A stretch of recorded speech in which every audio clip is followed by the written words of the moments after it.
Well, it's Thursday, and you all know what that means. Well, as you all know, when it comes to Thursdays, I normally review Ring of Honor and, of course, TNA. However, due to some circumstances for the third time in 3 weeks, of course, TNA has not produced any new shows recently. As you know, we were coming off from Bound for Glory. Well, this week they kind of threw in a little something with the Hardys involving the compound.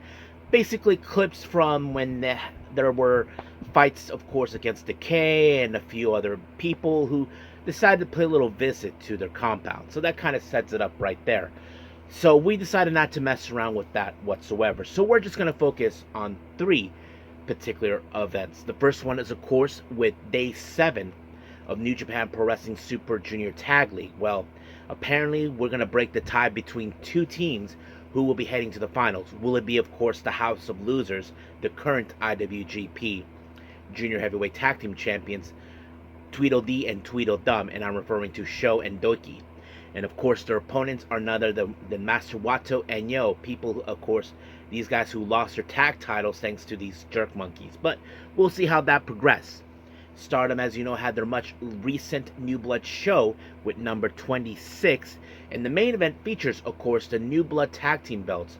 EXV members, of course, Waka Tsukiyama and Hanako, will defend it against, of course, members of Cosmic Angels, Aya Sakura and Sayaka Kurara, better known as Sakurada, and this will be an interesting match. Many people are hoping, if, of course, Sakurada are able to succeed to finally become the tag champions we have always hoped for. So we'll just have to wait and see.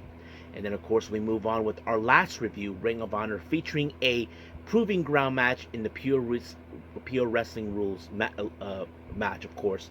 And, of course, we do have other matches. The premier athletes will be in a match against the GYV and, of course, Isla Dawn. And then we have the main event. Mascar Dodara will team up with Commander to take on the Swirl, Lee Johnson and Blake Christian. So it's going to be a real fun match. And then, as always, we'll wrap up our episode, as usual, with some news updates to give you guys updates on what's been happening in the world of wrestling, such as what events the promotions are thrown out, who's booked, what matches are set, including developments that are happening in the world of wrestling as we speak. So, let's get ready for another episode of Deleted Wrestle Zone.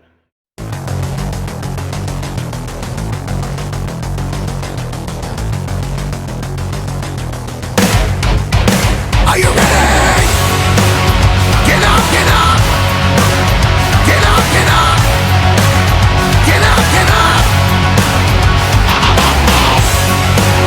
Get up, get up! Get up, get up! Get up, get up! Hey everyone, welcome to Deleted Wrestle Zone, all things that is pro wrestling with AEW, NXT, New Japan Pro Wrestling, TNA, the National Wrestling Alliance, various promotions, wrestlers, matches, and championships. I am your host, J-Rod here. So, if you are new to the channel, welcome. This is a channel we do a lot of pro wrestling reviews from various promotions, not only here in the United States, but also in Japan, Mexico, Canada, Europe, the UK. Anywhere in the pro wrestling is not as big, but it continues to grow. We also, of course, do discussion videos, talk about various topics such as the wrestlers themselves, the promotions, factions, storylines, whatever we want to talk about. We also, of course, do more news updates. If certain information was unable to be on this episode, we can either put it on the next one or on a separate video by itself. We also, of course, do real-time news updates to keep you guys on alert if something has happened in the world of wrestling that needs to be addressed ASAP. We also, of course, got the Unagi Sayaka Watch and various other cool wrestling content as well. So if you like what you see, please subscribe to us and click on that subscribe button. You'll be getting a lot of daily reviews and other cool wrestling content as well. But if you like this episode, please give us a like on the like button or a nice comment in the description down below. Now, enough of the jibber jabbers. Let's begin. So, let's start off with, of course, Day 7 of New Japan Pro Wrestling's Super Junior Tag League.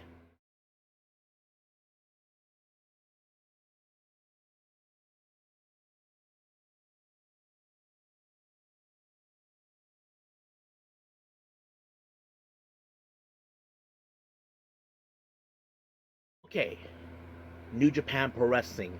We're now getting into the finish line of the Super Junior Tag League. But this particular day, of course, is the latest show. And of course, this will determine who will advance into the finals. As you know, I mentioned two teams, in fact, ended up tied. And the main event features that. So we'll get to that. Our first match, we have the United Empire consisting of Jacob Austin Young and Templario taking on Daiki Nagai and Clark Connors. Now, of course, we have seen, of course, Daiki Nagai and Clark Connors. As you probably know, they have not even advanced whatsoever throughout the entirety of the tournament.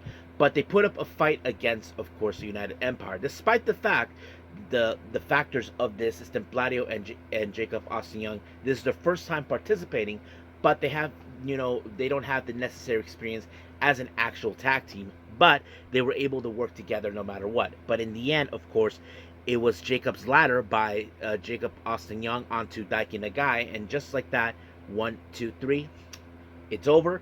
Basically, of course, United Empire walked away with the win with the total points of 4, leaving, of course, Nagai and Connors with a total points of 0. Now, our next match, we have Gedo and Hiromu, the odd couple, of course, taking on Ryusuke Taguchi and Dragon Dai, better known as Funky Carrot. Of course, we all know that the Gedo and Hiromu have a very strange but unique way how they wrestle together. But the problem is, we have seen so far they have not advanced. They only had 2 points. But when it comes to Dragon Dai and Taguchi, they were able to work together very well. But unfortunately, this match ended with, of course, Dragon Dai pinning Gedo, and just like that, 1, 2, 3, it was over. So this leads Funky Carrot with the total points of 6, leaving Gedo and Hiromu with just 2. Now our main event, Yo and Master Wato taking on the House of Losers, Tweedledee and Tweedledum, Sho and Doiki. Now, of course, when it comes to these jerk monkeys, we know perfectly well they think they're tough because they use weapons. They like to cheat. They think that they're better than everyone. We all know they're full of it because that's always been their case. And of course, we did see, of course, tactics from them using weapons. And then, of course, Yo played a little bit of their dirty game just to give them a taste of their own medicine, which, of course, it's well deserved. And of course, whenever the referee is taken out thanks to one of those jerk monkeys, well, you know how it rolls up. They pull out all the weapons to sure they get away with it. But however, once again, that idiot, the biggest scumbag, and the guy who thinks he's tough, and I hope that someone knock him out, Sho used that plate once again onto Wato, and just like that, 1, 2, 3, Doki picked up the win. And of course, it's dissatisfying that they decided to cheat their way through. But the real question is, who will be their opponents in the finals? We'll find out soon enough until we get there. But as of right now, we are officially done with, of course, with New Japan. Let's move on with Stardom.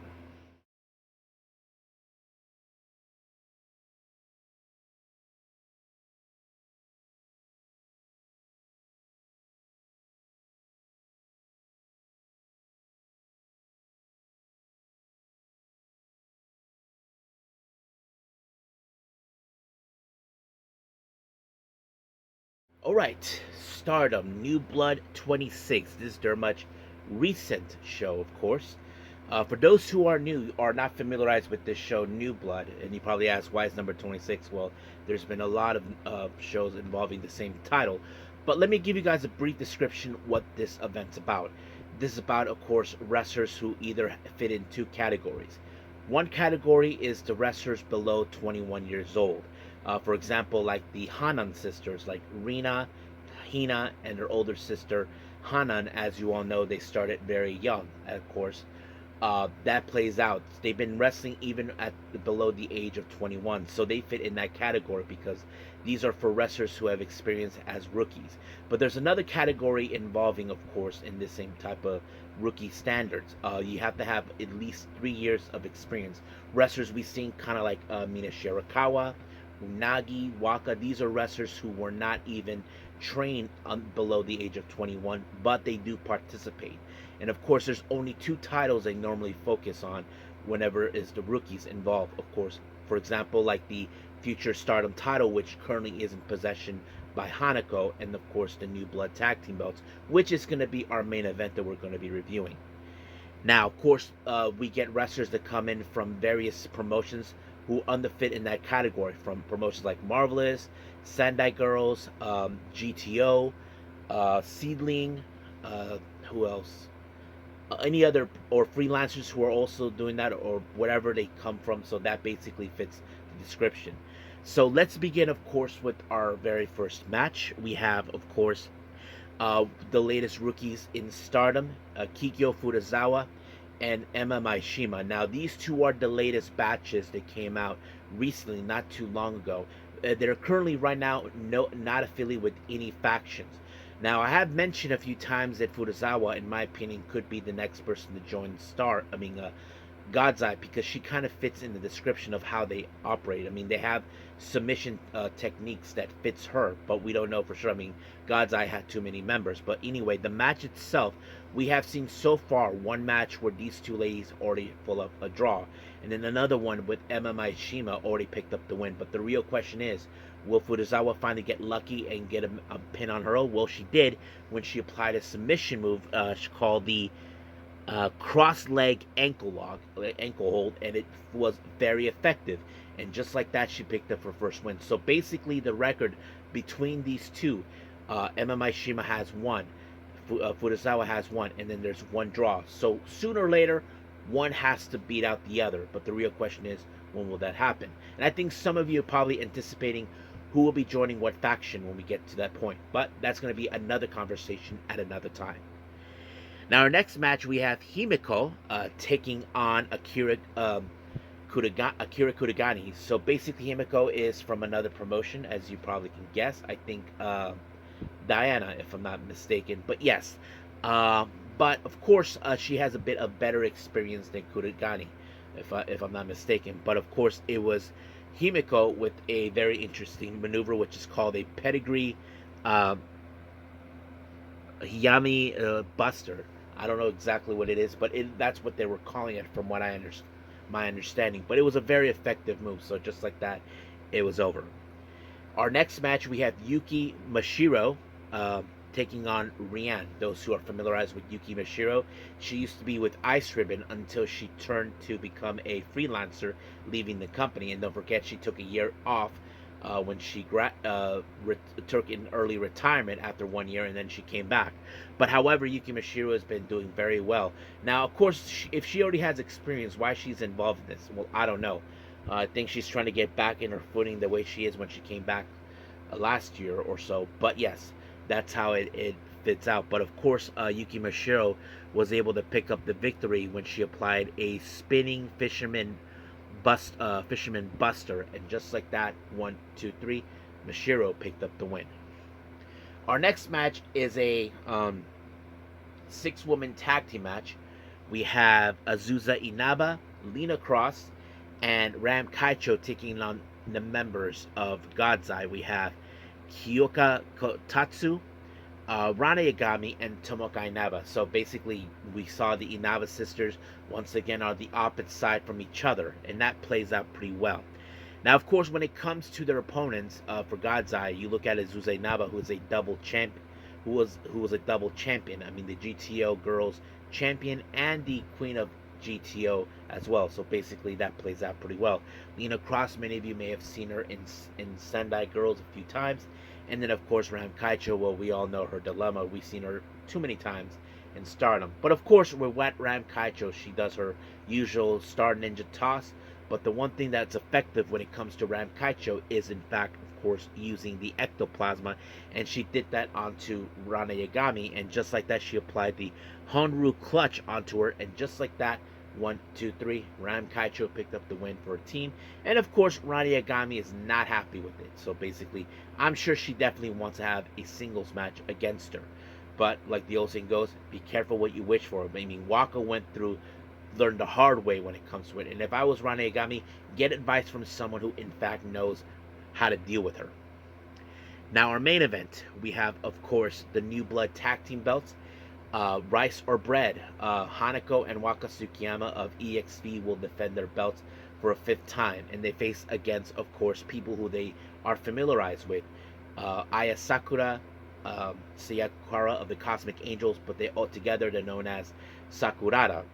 Now, of course, it's not the first time that these ladies have up trying to challenge for these belts. They have tried before, but they failed. Even uh, Sakura have tried it with Yuna Mizumori, but it failed big time. And of course, it's no secret about Sakura and Hanako's history. As you all know, these two ladies debuted back in March of 2023 together, and that sets it up right there. And of course, but however, she has her disdain with Wako as well. But I have to say that Kurara and Sakura really picked up a fantastic cohesion. I mean, I wish Tam Nakano would have been there to watch these two rookies grow up like she would have hoped for if it wasn't for that feud that she had with Kamitani. But however, in the end, it was of course Sakura with the blooming dream, which is the German suplex hold onto Hanako, and just like that, 1, 2, 3, it was over. Brand new blood tag team champions, which was a long time coming. Which of course many people expected this when they first joined the Cosmic Angels at the same time.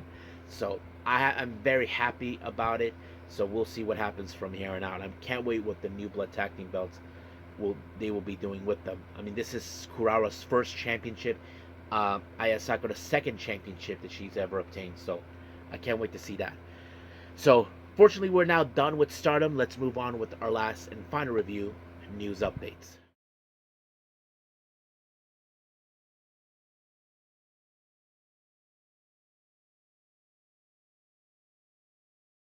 My bad. I didn't make new news updates. I made Ring of Honor, so my bad. Hold on. Yeah, I like to do that to myself sometimes if I forget. So anyway, we opened up with a video promo from Swirl consistent of Lee Johnson and Blake Christian. Now, it was told that, of course, Bandito will defend the ROH World Championship once again against Masca Dorada. If you guys remember, Bandito has already defended that belt against him and won. However, Blake Christian feels like, what the hell, dude? It should have been me, okay? You, Dorada, you took away my opportunity. You just jumped in front of the line. But however, those two, Lee Johnson and Blake Christian, will deal with Mascara Dorada and Commander in the main event because Christian said that he'll make sure he never makes it to his championship match against Bandito. So we'll see what happens there. Now, our first match, we have the Outrunners, Truth Magnum, and Turbo Floyd. They team up with Dalton Castle once again, taking on some wrestlers named Leroy Shogun, Logan Cruz, and Tashawn Perez.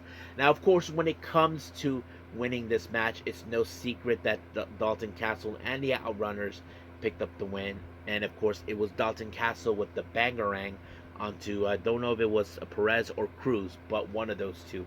And just like that, 1, 2, 3, they picked up the win. Now, our next match, we have Aaliyah James versus Billy Starks. Now, remember, recently these two ladies teamed up. However, because of that circumstances, Billy Starks was upset. And I have to say, Aaliyah James really put up a hell of a fight against her, you know. She really stood up toe-to-toe. But however, because of the influence that Billy Starks learned from Athena, she cheated her way through by using the ropes as an assistant to ensure she pins up the win. But sooner or later, Billy Starks' luck will run out one way or another. Now, then of course we did see our next match, but first things first, we have a little interruption by the Snake of the World, of course, dumbass Don Callis, of course, getting in the way because members of the Don Callis family, Rock Romero and Lance Archer, take on Aaron Solo and QT Marshall. Now, as you know, Don Callis is getting sick and tired with Big Boom, AJ, and not to mention QT, who he feels like he has become a sorry excuse of a wrestler. But I have to say, I like how Aaron Solo and QT really put up a fight against the Don Callis family. And not to mention, we did know that Snake of the Grass, Don Callis, was going to get involved. But however, that snowball, of course, Trent Beretta used the cast to wipe out, of course, Solo. And then just like that, a double foot stomp by Rocky to Aaron Solo, 1, 2, 3, it was over. However, the Don Callis decided to give a beatdown onto Aaron Solo and QT, but luckily Big Boom AJ showed up and saved the day. And then, of course, AJ and Big Boom, AJ and of course QT will team up to deal with the Don Callis family.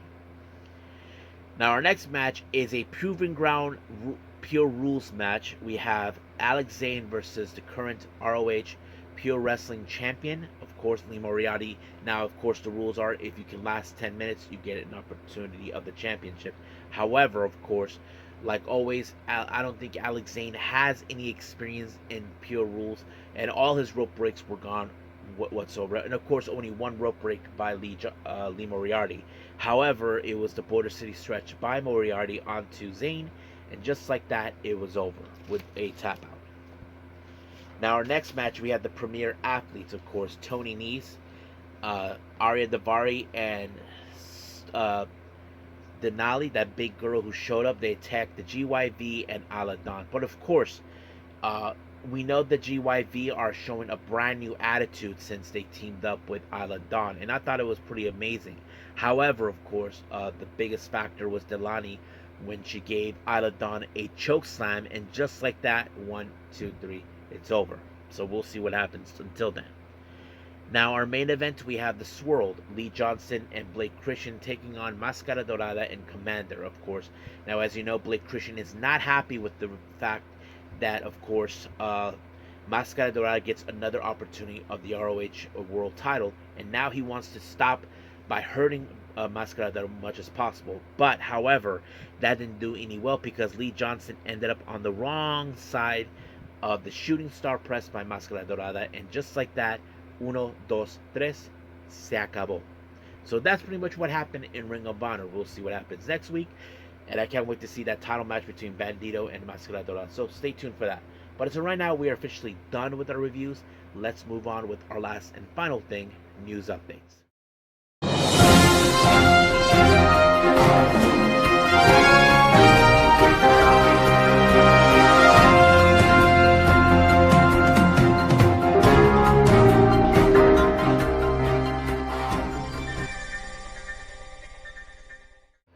Okay, so welcome to our news updates. So let's begin with upcoming events. Majority, we have GCW, of course. As you know, they'll be making their way to Hartford, Connecticut on November 11th. They announced Marcus Mathers and Joey Janela will be teaming up to take on KJ Orso, formerly known as Fuego del Sol. He'll team up with Griffin McCoy. And then 2 days later, of course, making their debut in Vermont on the 9th of November, Alec Price and Jordan Oliver will take on Mystery Museum. I don't even know who those guys are. And then, of course, Jack Evans, many of you may remember him. He has been a very popular wrestler in Mexico, even was one time as Hybrid 2.0 with Angelico, will be making his return to GCW in December. He'll be making his appearance on the 8th of December in Seattle, and then, no, on the 5th of Seattle, and then the following day in LA on the 6th in December. So stay tuned for that. House of Glory even announced for their Super Clash event on the 15th of November, Desmond Wentz, formerly known as Wes Lee, will be making his debut. As you all know, Desmond Wentz, formerly known as Wes Lee, is making his return to the Independents. It's still unclear where's he going to go. We don't know for sure if he'll be going back to TNA or whatnot, so we'll stay tuned for that. Now, on to some developments. Many of you may have heard about this.